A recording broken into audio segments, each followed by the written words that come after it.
Sultan ing Demak wedrah sami dados korban. Menawi wonten kedadosan kados ngaten, kula kedah kados pundi? Surasudira jayaning kang lebur dening pangastuti. Pacobaning uripe sampeyan merga saka pakartine kangmasmu Suryawiyata sing ndrodrog. Kebasan ngorbanake kangmasmu Dirga lan Langgar, priyayi kang becik lan apik. Kula ngeten Ratu sakaloron mangke kula sing arep ngrigenake mapan yen penyan kasdung penggalih sakuntara katrem ana ing Bintara Demak. Mengko aku tak minta sraya kalawan senopati pinilih ing Bintara Demak. Monggo tak aturi pinarak katrem sauntara. Lajeng ikuhipun Rama ngini kados pundi?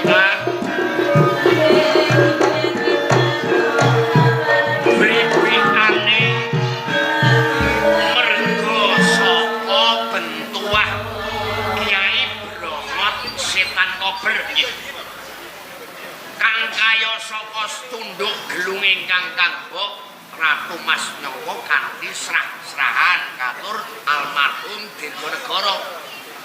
Saiki digawa Surawiyata.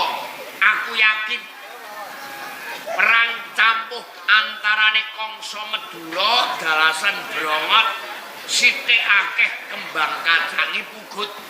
Kula nek dikeparengake aku nyuwun ngampil putra panjenengan lan pulunan panjenengan. Nuwun sewu. Ngampil kados pundi dipun kersakaken Rama ngini? Panuwun lan mukmin tak suwun supaya dadi senopati. Rama ngini. Heeh. Kang Mas Dirganegara Langgar Singgih kemawon. Ya. Mboten kuawi nandhi kridanipun Kang Mas Suryawiyata. Napa malih putra kula panuwun mukmin menika bocah wingi sore bebasan dereng ical pupuk lembuyange. Napa mboten kutuk menali sunduk? Aku ngampil ateges aku tanggung jawab sebab sing nyilih aku. Sepisan kaping pindho ya suwaku wis sepuh ora kuwawa ing tenaga nanging ing babakan adijaya kawijayan sarta kawegikan aku handarbeni minta sraya lumantar putramu lan ponakanmu ateges aku tanggung jawab ing babagan keselamatan. Mbok menawi kanthi margi menika Demak saged tentrem. Panuwun mukmin kapura ngarsa. Assalamualaikum. Waalaikumsalam. Assalamualaikum.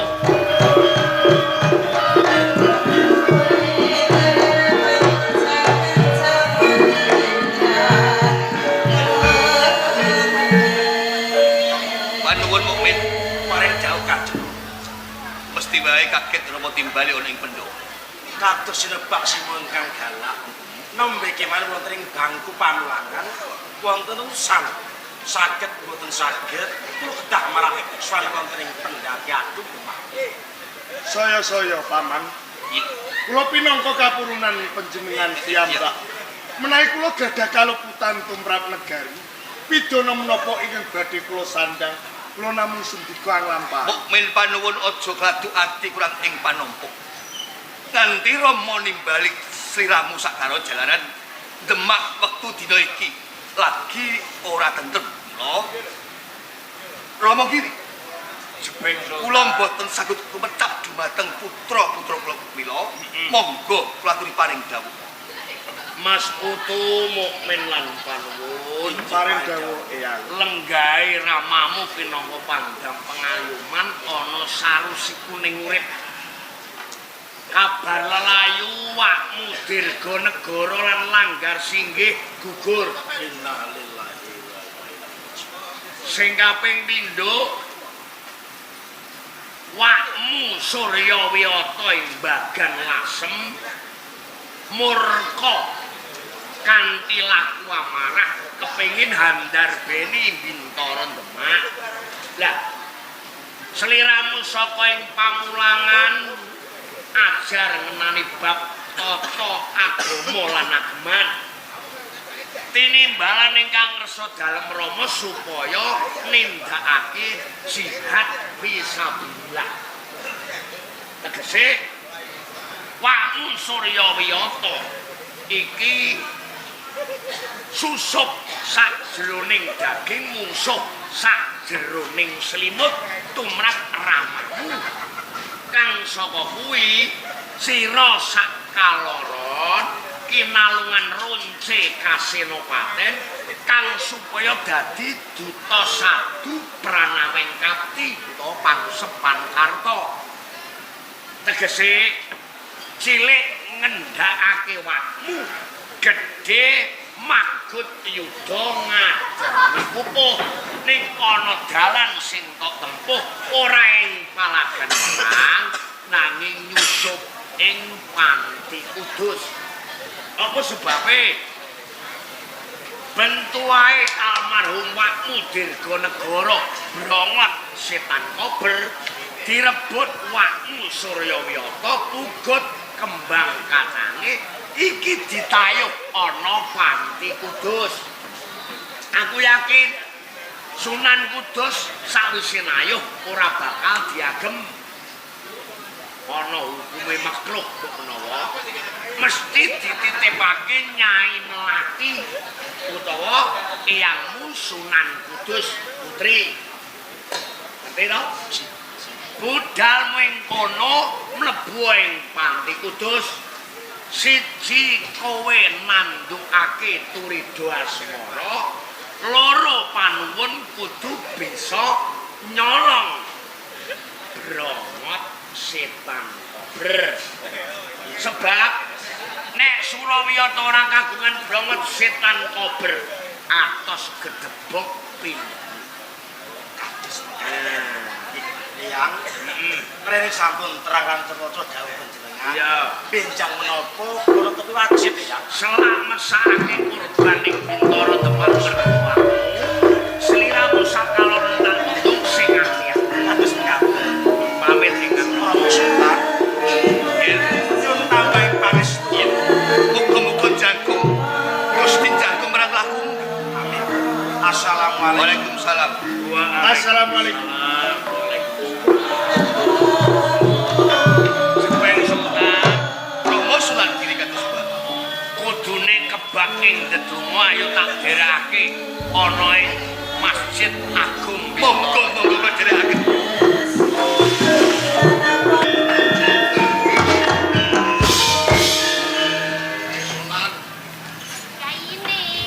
Sing gedhe pangapuramu mesti wae kowe ndek pengarep-arep lak iya ya suwe tak tinggal mesti wae kowe ape tak konokno lho sing gedhe pangapuramu iki kondurku aku durung iso rukun karo kowe mergo jejiban sing abot iki wujude pusaka Brongot Setan Kober ape tak tayuh. Lah, kanggo jangkepi kudu yasa kembang setaman. Iki tak titike panjenenganmu. Wekastu aja mbok paringke sapa ae yen ora aku sing nyuwun. Kan ngaten. Dadi sampun diparingke sinten-sinten iki. Tak tinggal kowe kembang dhisik ya. Nggih, tak simpen. Pokoknya nyanyi ngerti mesti aku.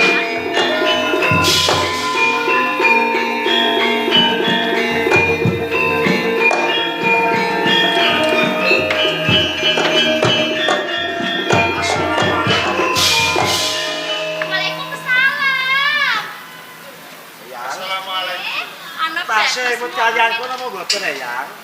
Aku yo ora lali, aku yo isih eling. Menawi kula Eyang, Apa maneh sliramu aku yo ora lali. kula sinten? Ya kula sinten? Ah, kok dadak aku mbok takoni. Kowe iki lak yo panuwunan Bagus Mukmin. Heeh. Lho kok janur Gunung Kadingaret rawuh ana ing Panti Kudus kene. Ana kawigatosé napa? Eyang. Menawa dipun paran kula lenggah riyen ya, Yang. Lungguh-lungguh, Ji. nanging lungguhane mung siji. Mboten napa-napa. Tunggal kangge tiyang kalih mboten napa-napa kok ya. Ampun kados ngaten. Langkung prayogi panjenengan kemawon Kang Mas. Eyang, Heeh, piye le? kapara dangu kula niki mboten mapan wonten ing Panti Kudus. Heeh. Kula kepengin sanget ngertos swasana wonten ing Panti Kudus. Walah dadi kowe kepengin mangerteni yo ora apa-apa kono. Ngaten. Tak keparengaken. Dipun keparengaken. Nyuwun medal sawetawis Iya, ya. iya. Kula nyuwun pamit Kang Mas. Iki. Assalamualaikum. Waalaikumsalam. Eyang Lati. Bagus Mukmin. Kok penjan kaijenan Eyang Japar Sodik tindak pundi? Yang kuwi mau lak yo pamit arep netepi kewajiban. Oh kados mekaten. Duh. Ngepasi menika wancinipun rak jamaah salat nyasar nggih. Heeh. Enten apa Eyang? Aku nyawang seliramu iki kok yo seneng. Saya gede kok saya bagus. Eyang Lati ampun banget anggen ngalembono kalian kula. Kok dados liris. Nggih, lah saben dina iki aku yo bisane mung nyawang marang kiyayine sing wis tuwek kaya ngono. Lah yo dina iki aku bisa nyawang seliramu iki mripatku malah bentir. Oh kados ngaten. Sami lho Eyang. Menawi kula nyawang panjenengan samenika bisa tambah mahir. Seliramu iki bayi aja ngono. Yes. Aku kok malah dadi isin. Saestu Eyang. Anggen panjenengan lawan pangandikan sampun cetha, sampun gamblang, sansaya mahir ya. Aja kaya ngono. Eyang Melati, Piye-piye nggih? mumpung Eyang Japar Sodik mboten wonten. Iki tembung saumpama nggih. Saumpama piye? Saumpami kula badhe wonten kawigatosan kalian panjenengan. Dadi apa bloko bae? Saestu Jah. menawi kula nyuwun ingkang jenengan gadah menapa boten badhe paringaken kalian kula. Yen kowe njaluk apa wae bakal tak turuti kok nggih. Saestu. Dah, lah seliramu iki nyuwun apa? Janji lho nggih. Janji. Awakdu dainun. Janji. Janji menika utang. Iya. Yang sejatosipun anggen kula sowan wonten ing Panti Kudus kanggo sepisan. Kula kapang kalian panjenengan. Seliramu kangen karo Eyang. Nggih. Ora bedane karo aku. Eyang iki yo kangen banget lho.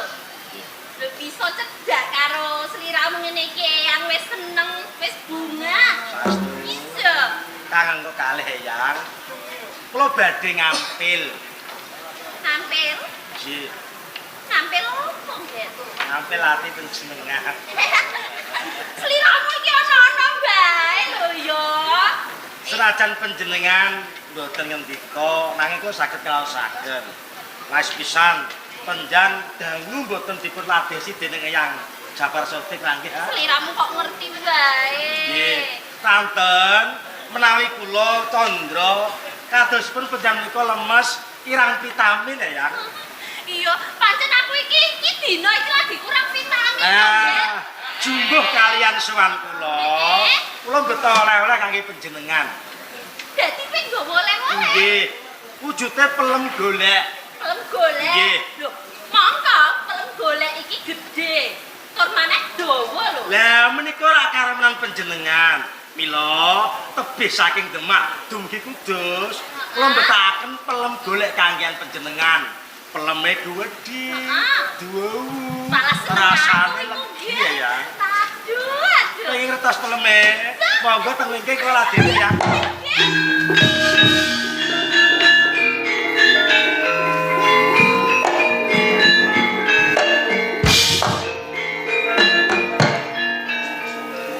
Bromot setanku. Kang Mas Mukmin.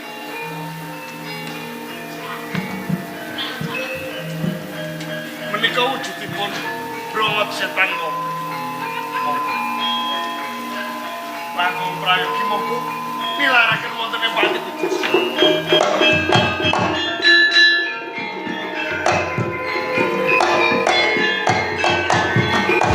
Kaya ngono. Kok dibuka kok ini lari. Karo kiyayine. Aduh. Monggo kiyayine.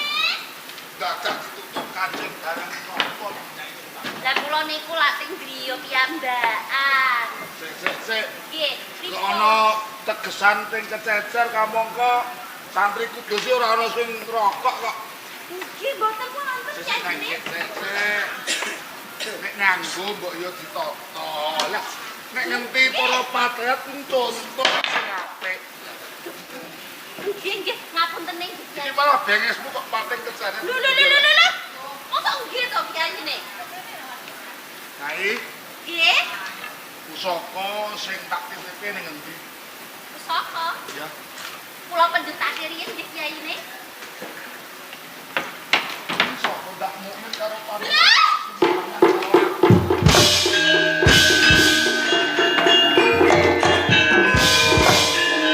malah jelek. Endi pusakane?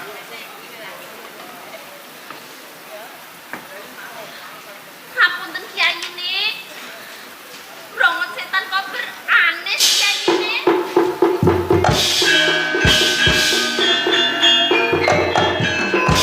Sakjroning tak gemuk becik kowe prasaja. Aku lebu bering Pati Kudus mau simpangan karo Bagus Mukmin. Bareng cedhak dheweke kok nisih dalan liya. Kamangka yen ora kleru ana bungkusan sing digawa karo Mukmin. Mukmin teko ning Pati Kudus ki mau lah apa? Kondo. Nggih. Ngapunten nggih kiyayine. Ya. Bagus Mukmin lan panuwun niku wau ngendika kapan kalih Pati Kudus niki. Dadi brangkatan kober mau diampil karo Mukmin. La ilaha illallah.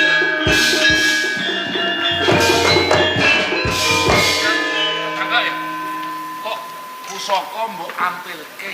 Kowe dijoli apa? Kamangka aku wis mekas ora keduk paling sapa ae. Nggih pangapunten kiyayine, pangapunten. Ya ora apa-apa nek wonten Kula niki wau dipun paringi oleh-oleh pelem golek. setane kowe nglakoni tumindak karo Mukmin. Astagfirullahaladzim.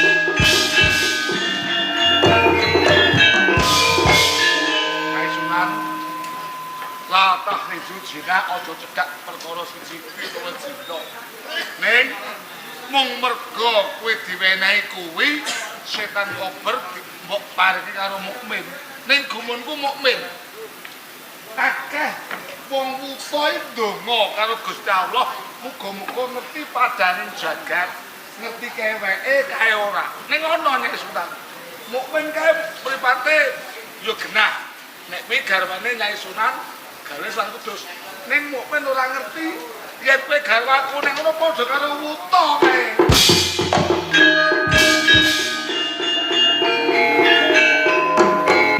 Aja nganti kepireng tumindakmu kaya jinabat. Nggih, nggih kiyayine nggih.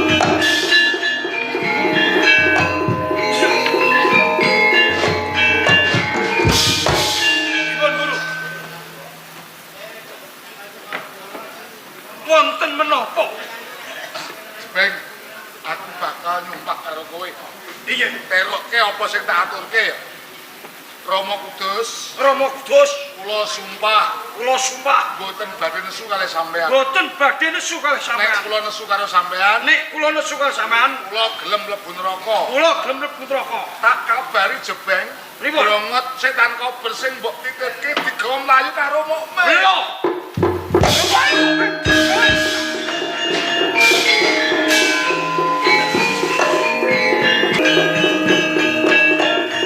Assalamualaikum.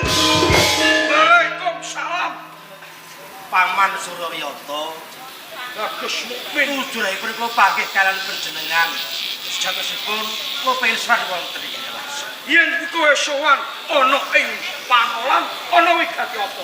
Badhe silaturahmi kanggo pisan. Kang kula kalih nampi dawuh saking Rama Sultan Kapurih panjenengan kersa sowan wonten ing Demak Bintara paman.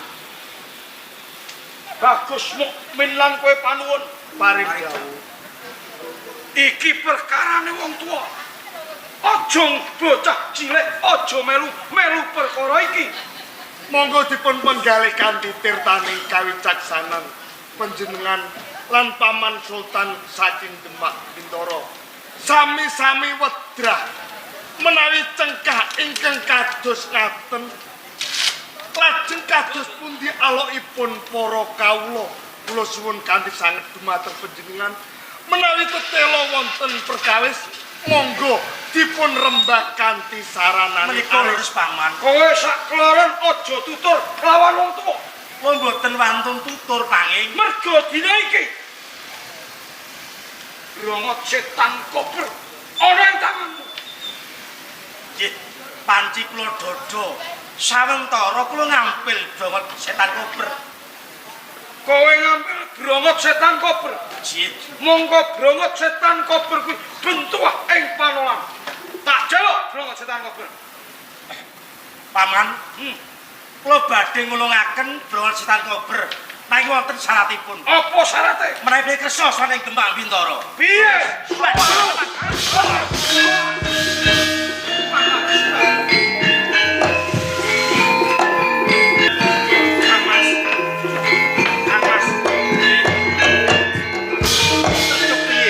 Sareng kula ngertos wonten kedadosan ingkang kados ngaten. Kula niki ajrih langkung prayogi monggo sarengan tumuli wangsul wonten ing Demak Bintara. Nggih, iki kewajiban. Yen to bali ning Demak tanpa nggondo Paman Suryata tartamtu bakal nampa tuga marang Rama Sultan Trenggalek. Nanging menawi kula lan panjenengan napa saged kelampahan ngendhakaken pakartinipun Paman Suryata. Aku ora percaya bisa ngendhakake, nanging ibarat nyabrang wis kadung tekan tengah. Mundur ajur, maju kebes, ayo maju wae. Kadang menawi ngaten kula badhe wonten ing sisih panjenengan.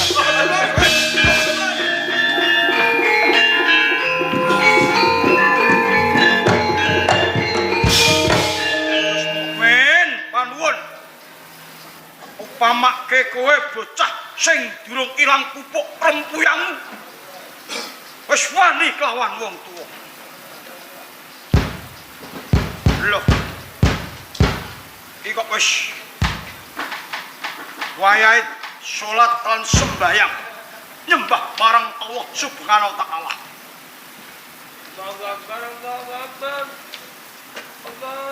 Nanging piye yen aku ra bujung playune Gus Mukmin lan panuwun ora bakal bisa kecekel brongot setan kober. Ya, gandeng aku murid Panti Kudus aja ngati nggo tangake salat 5 wektu 17 rakaat. Nanging yo kepiye meneh? Ya, weh cetak tengenke nggonku ngibadah. Perkara panuwunan Bagus Mukmin mengko bakal tak bacotake nggonku ngoyak. Mundur wae dhisik.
pating kececer. Nama Surawiyoto gugur.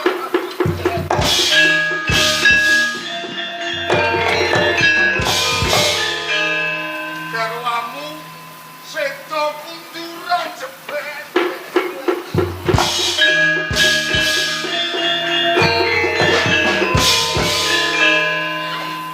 Prastawa kang gawe tetesing pegalih. Suryawiyata sawijining putra Sultan Demak utawa katelah pangeran kok seda sak pinggiring kali kanggo pangeling-eling asmamu bakal arum kanthi sesebutan Pangeran Seda Lepeh.